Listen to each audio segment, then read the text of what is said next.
Pleased to be joined by Representative Vince Fong. You were elected to a special term in the rest of former Representative Kevin McCarthy's term. Now you've won election for a full term. Can you talk to us about what that means to be elected by the people in the place where you grew up in for a full 2 years in Congress?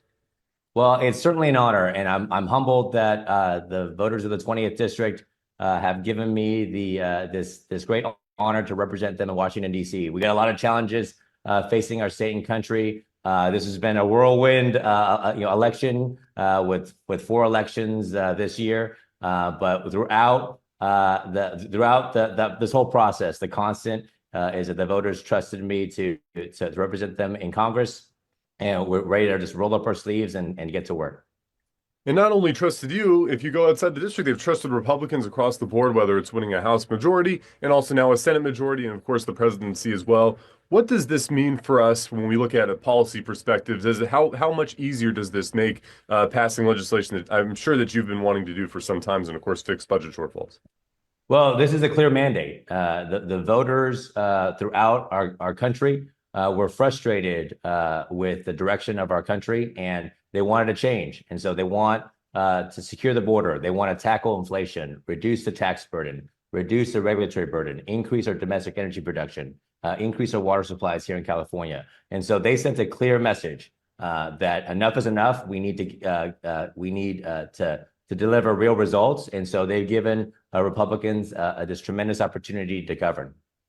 I know in a number of congressional races, and particularly people look at New York and California, where Republicans made some big gains in 2022, even won some seats that are in some of these supposed Democrat-leaning districts because of the way that people look at registration. But now there have been a couple seats that have come back for Democrats. How do you win over, I guess, or continue to do this, pass legislation with a slightly perhaps smaller majority than what you had going into this? Well, certainly the Democrats had a lot of resources that they poured into New York and into California. We're still counting votes in California, which is a frustration for someone like myself. We need to have some real reforms when it comes to cleaning up our voter rolls and speeding up the process to count votes accurately. But again, the results speak for themselves. The Republicans maintained the House majority.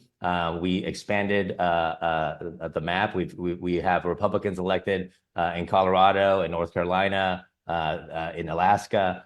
So we picked up seats across the country, and the Senate clearly flipped, and the Senate Republicans did very well. And President Trump won every swing state there was on election day. And so this is a clear mandate that the voters have sent, that they want action taken. They see the direction of our country. They don't like the direction, and they wanted to change. And so we have to secure the border.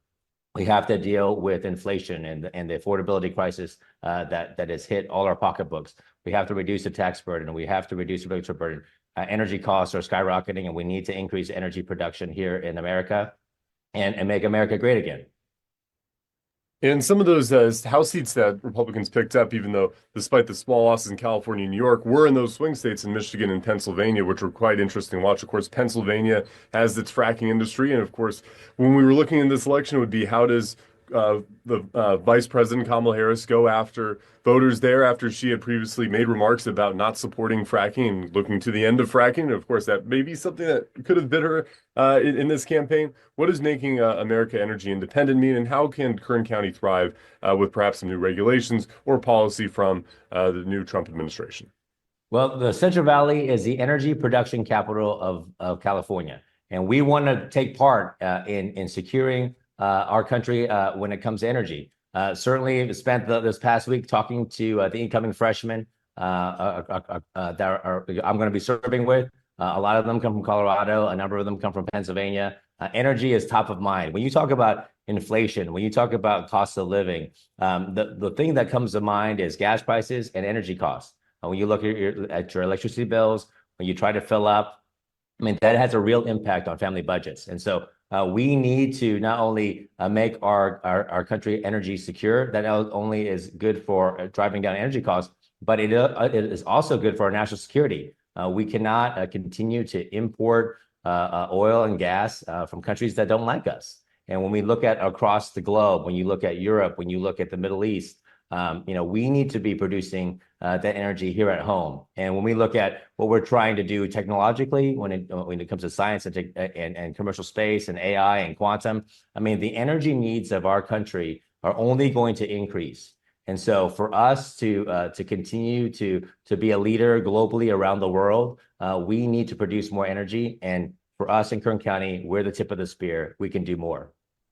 And I asked Representative Valadeo this last week. It seems like the new Trump administration is being met by a hostile California governor who is talking about Trump-proofing California. And I imagine that means continuing on his road of energy policy that has been very restrictive to Kern County oil. Can you talk to us about what maybe you guys can do in the House, if anything, to kind of combat what we're seeing here in the state? I know it's a difficult task. Yeah. Well, Gavin Newsom's actions are tone deaf to the concerns of Californians who disapprove of the direction of our state and country. I mean, Gavin Newsom should be partnering with the House Republican majority, partnering with the Senate Republican majority, working with the Trump-Vance administration to actually help California. Instead, he just wants to fight. He apparently is ignoring the message and mandate sent by the voters on Election Day. His agenda was rejected. Kamala Harris based a lot of her policies on what Gavin Newsom tried to do. And again, across the board, Gavin Newsom's agenda was denied. And so, look, we have an opportunity to do a lot of things when it comes to the residents in California. When I talk to folks, I mean, it's gas prices, it's energy costs, it's a water supply, it's supply chain, it's getting our tax burden reduced, reducing our regulatory burden so that our small businesses can thrive. I mean, these are the things that we should be working together on. But again, Gavin Newsom, he's always looking to make political headlines, and that's what he's trying to do.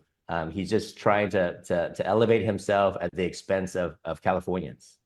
And going back to the House, President-elect Trump has made several picks for his cabinet from House members and for high-ranking positions in his office. What does that say as far as him looking for people that I think have maybe a closer connection to his voters, given that they are the direct representation of the voters in the House of Representatives? Well, I think what the mandate that was sent on Election Day is that the status quo isn't working. And what President Trump is trying to do is find reform-minded individuals that will change the way that these agencies and departments operate. These are bold picks, but we need people with fresh ideas that aren't going to capitulate to unelected bureaucrats. We need to take power away from these unelected bureaucracies and begin to empower the American people. And so this is what we're trying to do. Look what's happening in California and the damage these unelected bureaucrats are doing just for us in our community. You look at the Coastal Commission that's rejecting our ability to do space launches when SpaceX just had a tremendous launch yesterday in Texas for a critical mission for our national security. You look at what CARB has done. Right after the election, the California Air Resources Board took a vote to increase gas prices in California. This is an example of how unelected bureaucrats are doing real damage to our economy. And so we have to learn these hard lessons. And what President Trump is trying to do is change these agencies and make them work for the people. What about the Gates pick, though? I know that's always the controversial one everyone's looking for. Does it have enough support? And I know that he carries a lot of weight with him. What do you make of that pick for Attorney General?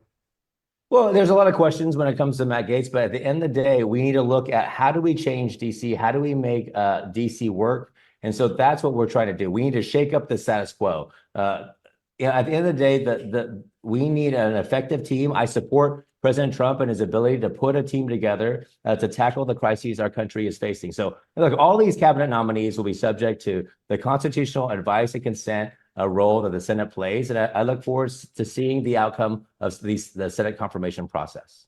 And my last topic for you is just back to Newsom, I should say, is about a potential special election in Assembly District 32. Obviously, you had won re-election there. You won't take that job. It seems like the governor could have possibly called special elections sooner. He could have perhaps had another one already called now, or just made up his mind that at least that he's planning to have one called. Has this left Kern County without proper representation in the area, given that it seems like you could have made a filler special election at some point during the year and it hasn't happened? Well, there's a process that has to play out. The election results are still being needs to be certified. The votes are still being counted. So, I think that there's going to a step-by-step process that needs to take place. Look, the residents of the Assembly District are being represented. There's folks that are continuing to serve the constituents of the Assembly District. In the scenario that I'm certified in winning both elections, look, I have no intention of serving in the Assembly. I will continue to serve my constituents in Congress. And then there will be a process that will ensure that someone will be elected to represent the Assembly District. And so we'll have to let the whole certification process continue. But I'm confident that the Assembly District will be well served by whoever represents our community.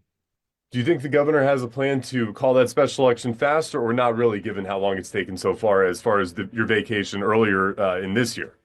Well, there is a process that has to continue. So again, we have to wait for the election results to be certified in the Assembly District. And so my hope is that maybe the results will change. But in the event that there is going to be a need for a special election, then that process will continue, and then those steps will be taken. All right. Well, thank you so much for taking some time out of your day today. We appreciate speaking with you. I know that you're already back into work. You're working on budget votes as well, and you have a ton of more votes to take in this kind of, quote, lame duck session. And we'll look forward to continuing to talk to you as you head into the new year with a new presidential administration and a full term. I appreciate it. Thanks for the opportunity.